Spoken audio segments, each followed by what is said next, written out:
बसंत ऋतु का महत्व और उसकी कथा। बसंत ऋतु में प्रकृति का सौंदर्य मन को बहुत मोहित करता है। इस ऋतु का स्वागत करने के लिए माघ महीने के 5वें दिन भगवान विष्णु और कामदेव की पूजा की जाती है, जिससे यह बसंत पंचमी के नाम से प्रसिद्ध है। बसंत पंचमी का संबंध रामायण काल से भी जुड़ा हुआ है। इसी दिन भगवान राम सीता जी की खोज करते हुए शबरी की कुटिया में पहुंचे थे। शास्त्रों में बसंत पंचमी को ऋषि पंचमी के नाम से उल्लेखित किया गया है। बसंत पंचमी को श्री पंचमी और सरस्वती पंचमी के नाम से भी जाना जाता है। बसंत पंचमी के दिन को देवी सरस्वती के जन्मोत्सव के रूप में भी हम मनाते हैं। यह एक हिंदू त्योहार है जो आमतौर पर फरवरी में बसंत ऋतु के दौरान मनाया जाता है। इस शुभ दिन पर देवी सरस्वती की पूजा की जाती है। देवी सरस्वती जो कि ज्ञान, संगीत और शिक्षा की देवी हैं। बसंत पंचमी को हम श्री पंचमी या ज्ञान पंचमी भी कहते हैं। यह त्योहार माघ महीने के शुक्ल पक्ष की पंचमी तिथि को पड़ता है।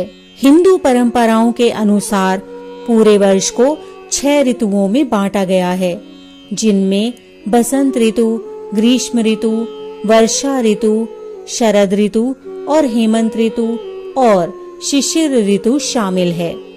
इन ऋतुओं में से बसंत ऋतु को सभी ऋतुओं का राजा कहा जाता है और इसी कारण जिस दिन से बसंत ऋतु की शुरुआत होती है उस दिन को हम बसंत पंचमी के नाम से जानते हैं।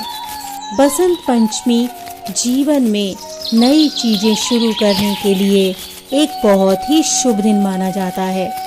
बहुत से लोग इस दिन गृह प्रवेश अर्थात नए घर में प्रवेश करते हैं, कोई नया व्यवसाय शुरू करते हैं या महत्वपूर्ण परियोजनाएं शुरू करते हैं। इस त्योहार को अक्सर समृद्धि और सौभाग्य से जोड़ा जाता है। बसंत पंचमी के साथ यह माना जाता है कि इस दिन से बसंत ऋतु की शुरुआत होती है, जो कि फसलों की कटाई के लिए एक बहुत अच्छा समय है। कड़ाके की ठंड के बाद इस त्योहार को बसंत का पहला दिन फसल कटने का समय माना जाता है। चूंकि भारत मुख्य रूप से कृषि प्रधान देश है, इसलिए यह समझ में आता है कि यह त्योहार भारतीयों के दिल में काफी महत्वपूर्ण स्थान रखता है। धार्मिक मान्यता के अनुसार इस दिन माता सरस्वती प्रकट हुई थी, इसलिए इस दिन बसंत पंचमी को सरस्वती माता की विशेष पूजा का आयोजन किया जाता है। माँ सरस्वती को विद्या और बुद्धि की देवी माना जाता है। बसंत पंचमी के दिन माता सरस्वती से विद्या, बुद्धि, कला और ज्ञान आदि का वरदान मांगा जाता है। इसलिए लोगों को इस दिन पीले रंग के वस्त्र पहनने चाहिए और पीले फूलों से देवी सरस्वती माँ की पूजा करनी चाहिए। हिंदी पौराणिक कथाओं के अनुसार ऐसा माना गया है कि भगवान ब्रह्मा ने इसी दिन ब्रह्मांड का निर्माण किया था। सृष्टि की रचना करके जब उन्होंने संसार में देखा तो उन्हें चारों ओर सुनसान निर्जन ही दिखाई दिया। वातावरण बिल्कुल शांत लगा, जैसे किसी की वाणी ही न हो।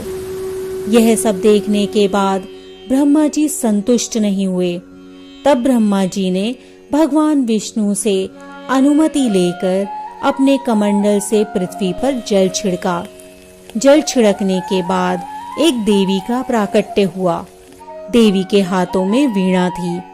भगवान ब्रह्मा ने उनसे कुछ बजाने का अनुरोध किया ताकि पृथ्वी पर सब कुछ शांत न हो। परिणाम स्वरूप देवी ने कुछ संगीत बजाना शुरू कर दिया।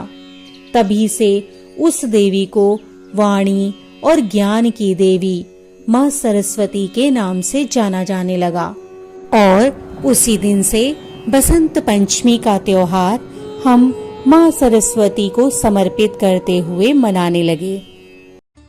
इसी प्रकार की अन्य व्रत एवं पौराणिक कथा कहानियों के लिए हमारे चैनल को सब्सक्राइब और शेयर करें ताकि आप भी दूसरों तक इन्हें पहुंचाकर धर्म लाभ प्राप्त कर सकें।